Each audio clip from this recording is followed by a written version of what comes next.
નમસ્કાર, તમે જોઈ રહ્યા છો નિર્ભય ન્યૂઝ અને હું છું અંશિની। છેલ્લા ઘણા સમયથી આમ આદમી પાર્ટીના નેતાઓ હોય છે, એ લોકો જનસભાઓ કરતા હોય છે અને એ જ જનસભાઓમાં અવારનવાર સવાલ પૂછવામાં આવતા હોય છે। ત્યારે ગોપાલ ઇટાલિયાને સવાલ પૂછનાર પ્રકાશભાઈ છે, એ પ્રકાશભાઈ જોડે આપણે વાતચીત કરી હતી, પરંતુ હવે આજ જે ખેડૂત છે પ્રકાશભાઈ, એમના દ્વારા પ્રવીણ રામની જે ઘેડ પદયાત્રા હતી એને લઈને પણ ઘણા મોટા સવાલો ઉભા કરવામાં આવ્યા છે। સીધી જ તેમની સાથે વાતચીત કરી। અત્યારે હાલ મારી સાથે પ્રકાશભાઈ છે, તે જોડાઈ ગયા છે। પ્રકાશભાઈ, સૌથી પહેલા તો નિર્ભય ન્યૂઝમાં તમારું સ્વાગત છે। જે પ્રમાણે તમે આક્ષેપો મૂક્યા હતા પ્રવીણ રામને લઈને, કે જે પ્રમાણે એમની ઘેડની સમગ્ર પદયાત્રા હતી ને એની અંદર ઘણા બધા એવા ગામડાઓ છે કે જેને કવર કરવામાં નથી આવ્યા। જી પ્રકાશભાઈ। બેન, ઘેરની યાત્રા હતી જ નહીં। આ યાત્રા ફક્ત વિધાનસભા કેશોદ પૂરતી યાત્રા હતી। આને અને ઘેરને કોઈ વસ્તુ લાગતું પડતી નથી। આ ઓજીત કાંઠાના કાંઠાળા ગામ આને લીધેલ છે। ઓજીત નદીના કાંઠાના ગામ લીધેલ છે આ ઘેડ યાત્રા, અને તમે નો કહી શકો। પ્રકાશભાઈ, કેમ તમને એવું લાગી રહ્યું છે કે આ ઘેડની પદયાત્રા નહોતી? એના વિષય ઉપર મારે તમારી સાથે વાતચીત કરવી છે। જી પ્રકાશભાઈ। બેન, ઘેડના મારા અંદાજ મુજબ 107 થી 110 ગામ છે। જે બિલકુલ। ઘેડનું કેન્દ્ર બિંદુ છે એ અમીપુર ડેમ છે। અમીપુર ડેમની આજુબાજુ આ એક કેશોદ અને માંગરોળ તાલુકાના યાત્રા કરી।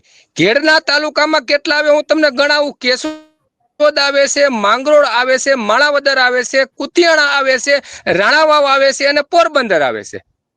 આ થયા ઘેડ તાલુકાના ગામડાઓ બેન।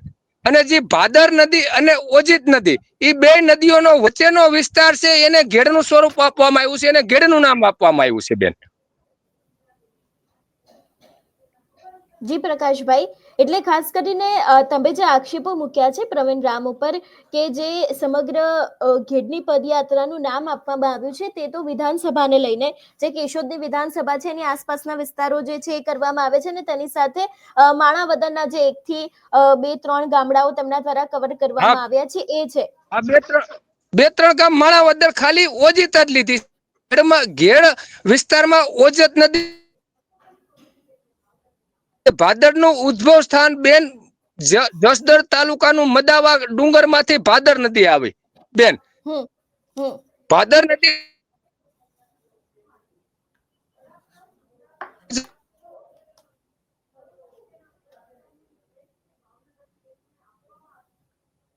ઘેડ માટે કહેવત પણ છે કે મેં હાલો જી જી જી પ્રકાશભાઈ। હાલો જી પ્રકાશભાઈ। મદાવાના ડુંગર ઉપર ઘેડનું ઉદ્ભવ સ્થાન આવેલું છે। ત્યાં ભાદર કાંઠાના કયા ગામ ભાઈ પ્રવીણભાઈએ લીધા એ અમને બતાવે। અને જે મધ્ય કેન્દ્ર બિંદુ કહું છું હું, ઘેડનું કેન્દ્ર બિંદુ અમીપુર ડેમ આવેલો છે, જે એશિયાનો સૌથી મોટામાં મોટો માટીનો ડેમ છે બેન। આપણા દેશનો નહીં, એશિયાનો સૌથી મોટામાં મોટો ડેમ, માટીનો ડેમ અમીપુર આવેલ છે, જે ઘેડનું મધ્ય બિંદુ કેન્દ્ર બિંદુ છે। જે બાટવાની બાજુમાંથી રસ્તો જાય છે, જે બરેજ સુધી નીકળે છે, એ રોડ એક બીજો રસ્તો જાય છે જે સરાડિયા થી નીકળે છે, એ બે રોડના જે નીકળે છે એ મધ્ય કેન્દ્ર બિંદુ છે ઘેડનું।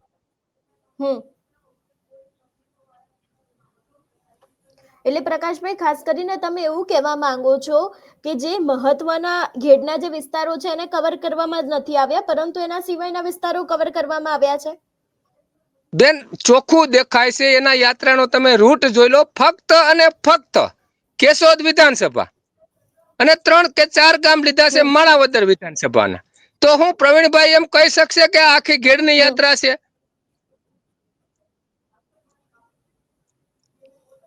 બિલકુલ। પ્રકાશભાઈ, ખાસ કરીને હજી એક પ્રશ્ન તમારી પાસેથી જાણવો છે અને સમજવો પણ છે કે આ ઘેડનો મુદ્દો છેલ્લા કેટલા સમયથી ચાલી રહ્યો છે, અને અત્યાર સુધી કેટલા વિપક્ષના નેતાઓ આ મુદ્દે મેદાને આવ્યા? કારણ કે ઘણા સમયથી આ મુદ્દો ચાલી રહ્યો છે, દરેક લોકોના ધ્યાનમાં છે, ને પ્રવીણ રામે યાત્રા છે એની શરૂઆત હમણાં 15 દિવસ પહેલા જ કરી હતી। શું કહેવા માંગો છો? બેન, વર્ષોથી આ મુદ્દો ચાલી રહ્યો છે। જે તે વખતે ધારાસભ્યોએ, વિરોધ પક્ષના ધારાસભ્યોએ વિધાનસભામાં પ્રશ્ન પૂછ્યા છે, સંકલન સમિતિમાં પણ પ્રશ્નો પૂછેલ છે। આ રેકર્ડ ઉપર બોલે છે।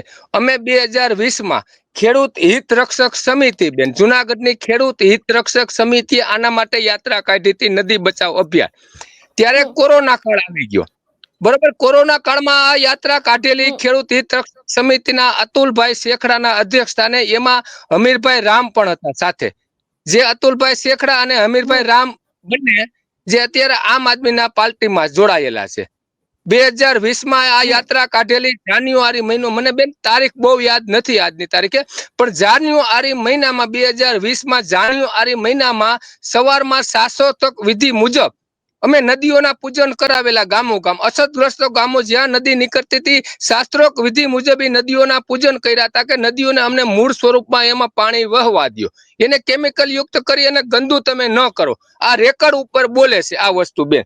અને એના થી જે ભાટ ગામ, એ અમે યાત્રા કાઢી હતી, ઘેરની નહોતી, નદી બચાવ અભિયાન હતું, એ ઉબેણ અને ઓજીતના કાંઠાના ગામડા લીધા હતા. હું સ્વીકારું છું. એ વસ્તુ જે અતુલભાઈએ કાઢી હતી યાત્રા, એ જુનાગઢ જિલ્લામાંથી નીકળતું હતું, જુનાગઢ જિલ્લા પૂરતું કર્યું હતું એ ભાઈએ. હમ તો પ્રકાશભાઈ, એટલે ખાસ કરીને જે પ્રમાણે અત્યારે આમ આદમી પાર્ટી દ્વારા ગેટનો મુદ્દો ઉપાડવામાં આવ્યો છે, એ મુદ્દો તો છેલ્લા ઘણા સમયથી હતો જ. બેન, આમ આદમી પાર્ટી વાળા એ મુદ્દો ઉપાડ્યો તો શરૂઆત એના મુદ્દાની કરવી હતી તો એના વિસ્તારમાંથી કરવી હતી. અમે જે શરૂઆત કરી હતી એ હમ ભાટ ગામ અને છોડવતી ખેડૂત હિત રક્ષક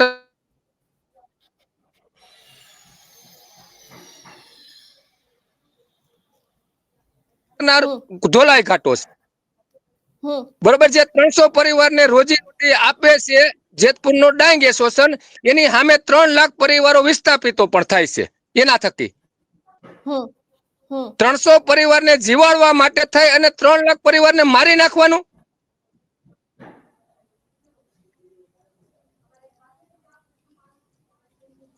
એટલે પ્રકાશભાઈ, ખાસ કરીને જે પ્રમાણે આ ઘેડનો મુદ્દો છે છેલ્લા ઘણા સમયથી ચાલી રહ્યો છે, વિપક્ષના નેતાઓ અવારનવાર આ વિષયને લઈને સવાલ ઉભા કરતા હોય છે, ત્યારે હવે જઈને આમ આદમી પાર્ટી મેદાને આવી છે. મારે ખાસ કરીને આ વિષયને લઈને વાતચીત કરવી છે, કારણ કે જે સમયે તમે વિસાવદનની અંદર સવાલ પૂછ્યો હતો, તો ત્યારે તમે કહ્યું હતું કે ઘેડના મુદ્દે તો છેલ્લા ઘણા સમયથી કોંગ્રેસના નેતાઓ હોય કે બીજા જે તે સમયના નેતાઓ, એ લોકો લડી રહ્યા છે.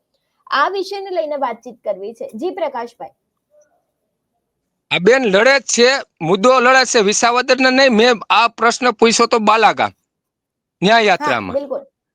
હા હા હા બરોબર, તો મેં ત્યારે એ જ કીધું તું ને, મેં ગોપાલભાઈને પણ એ જ કીધું, ગોપાલભાઈ તમારા વિસ્તારનું આવતું પાણી ઘેરને બરબાદ કરી રહ્યું છે, તો આનું હમ ઉદ્ભવ સ્થાન તમારે ત્યાંથી છે, તો તમે આના માટે શું પગલા લેવા માંગશો? મેં એને ચોખ્ખો પ્રશ્ન જ કરેલો હતો. તો પછી ગોપાલ ઇટાલિયાનો કોઈ આ વિષયને લઈને જવાબ આવ્યો છે? ના, જવાબ આવ્યો. ગોપાલભાઈ નો જવાબ આવ્યો છે કે નાયા ધોયા વગરના પ્રશ્ન પૂછવા આયલા આવે છે. ખેડૂત બેન નાતા હમ ધોતાય ન હોય, અમારે 4 દી નાય 5 દી નાય, કામકાજ હોય તો નો પણ નાય. એટલે એવો જવાબ આવ્યો ગોપાલભાઈ નો કે નાયા ધોયા વિનાના પ્રશ્ન પૂછવા દોડ્યા આવે છે. તો તમે આ વિષયને લઈને પ્રવીણ રામની સાથે કોઈ દિવસ વાતચીત થયેલી હોય, એમને પ્રયત્ન કર્યો હોય વાત કરવાનો, ફોન કર્યો હોય, એવું કંઈ ખરું? કે આ ઘેડનો હા વિસ્તાર બેન, તો છે જ નહીં, તમે જે પદયાત્રા કાઢી છે એ તો કેશોદ વિધાનસભાને લગતી છે ને, માણાવદરના 3 થી 4 ગામડાનો ફક્ત સમાવેશ થાય છે. આ વિષયને લઈને પ્રવીણ રામ સામે તમારી કોઈ રજૂઆત કરવામાં આવી છે ખરી? આ ઘેડ બાબતથી પ્રવીણ રામ આરે મારે રજૂઆત કરવામાં નથી આવી, પણ જે લાલ પાણીનો મુદ્દો આવે છે અને જે ગોપાલભાઈએ સંકલન સમિતિમાં નહોતા ઉપાડ્યા, એ બાબતથી મારે ટેલિફોનિક ચર્ચા પ્રવીણભાઈ હારે થયેલી. તો પ્રવીણભાઈએ મને ત્યારે જે તે વખતે વચન આપેલું કે હું તમારો મુદ્દો આ હવે ભલે સંકલનમાં ન ઉપાડ્યો, હું વિધાનસભામાં ઉપાડશે ગોપાલભાઈ, એ મારી જવાબદારી છે. હું તમને વચન આપું છું કે આ મુદ્દો ગોપાલભાઈ પાસે હું વિધાનસભામાં ઉપાડીશ. આ યાત્રા હમ બાબતની મારે વાત નહોતી થઈ પ્રવીણભાઈ સાથે. બરાબર. એટલે આ જે મુદ્દો જ્યારે વિસાવદરના વિધાનસભાના ધારાસભ્ય બન્યા, ત્યારે તમારી પ્રવીણ રામ સાથે વાત થઈ હતી કે ગોપાલ ઇટાલિયા વિધાનસભાની અંદર આ મુદ્દો ઉપાડશે ખેડૂતોને લઈને? ગોપાલભાઈ ચૂંટાણા પછી સંકલન સમિતિના પ્રશ્નો ગોપાલભાઈએ બિલકુલ મૂક્યા. એ બિલકુલ સંકલન સમિતિના પ્રશ્નો મેં જોયા. એમાં બિલકુલ આ પ્રશ્ન નહોતો, એટલે બીજે દિવસે પ્રવીણભાઈ રામે અમારે અગતરાય જિલ્લા પંચાયતની બેઠકની સભા લેવા માંગલા આવ્યા હતા, મંગલપુર ગામે, જે કેશોદ હમ જિલ્લા પંચાયત અગતરાયમાં આવે છે. એટલે ત્યારે બિલકુલ મેં કોમેન્ટમાં એને લખ્યું હતું કે ભાઈ તમે ખેડૂત માટે ઘેડમાં ફરો છો પ્રવીણભાઈ, તો ખેડૂતને બદબાદ કરનાર તો આ વસ્તુ છે, તો એના માટે તમે કંઈક કરાવો, એવી મેં કોમેન્ટ કરી હતી એની પોસ્ટમાં.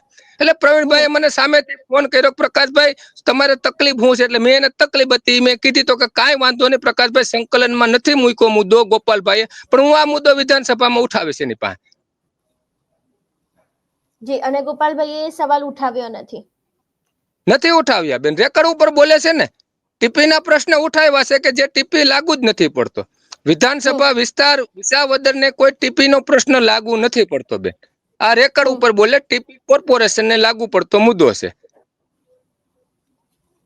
તો અત્યારે ઘેડના જે લોકો છે એ લોકોની પરિસ્થિતિ ખૂબ જ ખરાબ છે. આપણે સૌ કોઈ જાણીએ છીએ, છેલ્લા ઘણા સમયથી આપણે વિષય ઉપર ચર્ચા પણ કરતા આવ્યા છે. આ વિષયને લઈને શું કહેવા માંગો છો? એક તરફ ઘેડ છે એની અંદર લોકો પરેશાન થઈ રહ્યા છે, ખેડૂતો છે એ લોકોને વધારે એની અસર થઈ રહી છે, ને બીજી બાજુ ક્યાંક ને ક્યાંક રાજકારણ ગરમાઈ રહ્યું છે.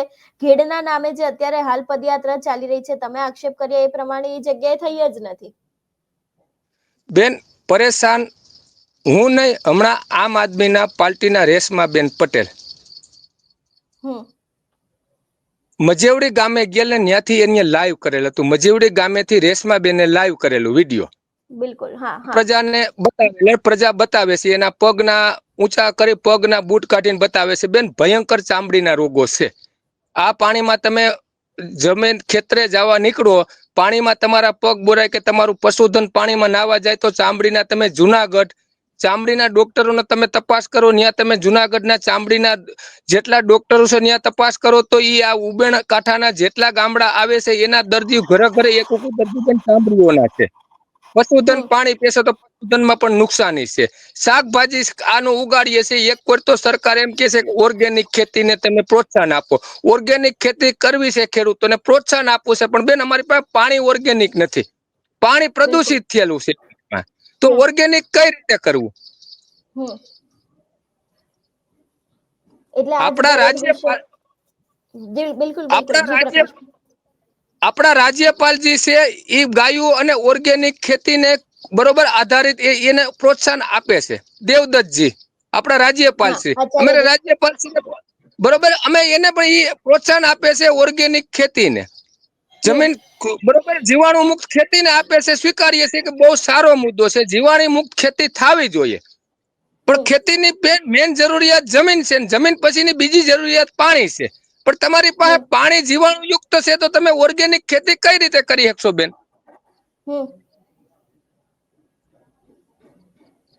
જી પ્રકાશભાઈ, એટલે ખાસ કરીને છેલ્લા ઘણા સમયથી આ પાણીનો પ્રશ્ન પણ હલ થવો ખૂબ જરૂરી છે. પાણીનો પ્રશ્ન હલ થાય બેન, ખેતી માટે જરૂરિયાત જમીન અને પાણી, આ પાયાના બે દવા ખાતર વગરનું ચાલી શકે. તમે ખાતર પણ નો નાખી શકો, દવા પણ નો છાંટો તો ચાલી શકે, પણ જમીન અને પાણી બે વસ્તુ ઉત્પાદન માટે બે વસ્તુ મહત્વના મુદ્દા છે. એક છે જમીન અને બીજું છે પાણી. આ બે વગર ખેતી નો થઈ શકે બેન, પાણી વગર ખેતી નો થઈ શકે. બિલકુલ. એટલે પ્રકાશભાઈ, તો તમે રજૂઆત કરી દીધી આમ આદમી પાર્ટીના નેતા ગોપાલ ઇટાલિયા હોય કે પ્રવીણ રામ હોય, તંત્ર પણ છેલ્લા ઘણા સમયથી આ વાતને જોતું હશે. ખેડૂતો દ્વારા આ વાતને લઈને તંત્રને પણ રજૂઆત કરવામાં આવી હશે. અત્યારે હાલ જેની સત્તા છે ભાજપની, એને તો એ લોકો દ્વારા પણ કોઈ આ વાતનું નિરાકરણ લાવવામાં આવ્યું છે કે એવું કઈ કહેવામાં આવ્યું છે કે આગામી દિવસોમાં કરીશું એવું કઈ પણ? જે તે વખતે થાય સેમ્પલ લેવાય છે બેન નદીના.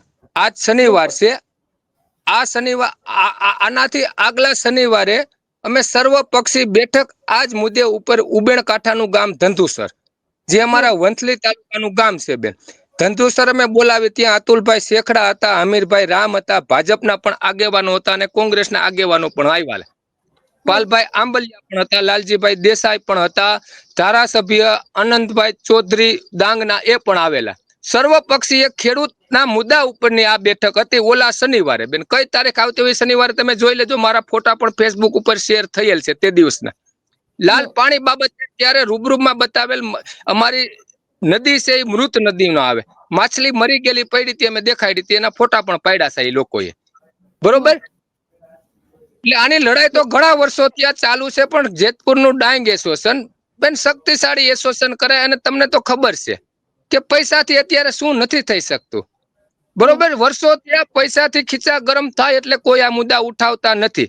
જે તે વખતે કોંગ્રેસના ધારાસભ્ય હતા લલિતભાઈ વસોયાએ મુદ્દો ઉપાડ્યો હતો, એની જળ સમાધિ લેવાનું કીધું હતું. ભૂખી ડેમ ઉપર ભાદરમાં આવેલો ભૂખી ડેમ કે જે આજે પ્રદૂષિત ડેમ છે, ધોરાજી નગરપાલિકાએ લખીને મોકલી દીધેલ છે સરકારમાં કે આ પાણી પીવા લાયક નથી બેન. બરોબર, અમારા વંથલી તાલુકામાં કોયલાણામાંથી ને બધેથી ગયેલ છે રિપોર્ટ, લેબના પણ રિપોર્ટ છે કે પ્રદૂષિત પાણી છે, પીવા લાયક પાણી નથી. ભૂખી ડેમ આખો અત્યારે ભરેલ પાણીનો ભર્યો, પણ પીવા લાયક ધોરાજી તાલુકાના ગામડામાં ઈ સેટ માણાવદર સુધી એનું પાણી કેનાલ જાય છે, પણ એ પીવા લાયક નથી. ખેડૂતને બહુ જરૂરિયાત હોય તો જ કેનાલનો ઉપયોગ કરે છે. અત્યારે તમે એમાં જોઈને એનું સેમ્પલ કરાવે સરકાર એટલે એમાં નીકળે છે. પ્રદૂષણ મોટે પાયે ભયંકર પ્રદૂષણ છે. એ ડેમ આખો ડેમ ફેલ કરી નાખ્યો છે આને પ્રદૂષણે.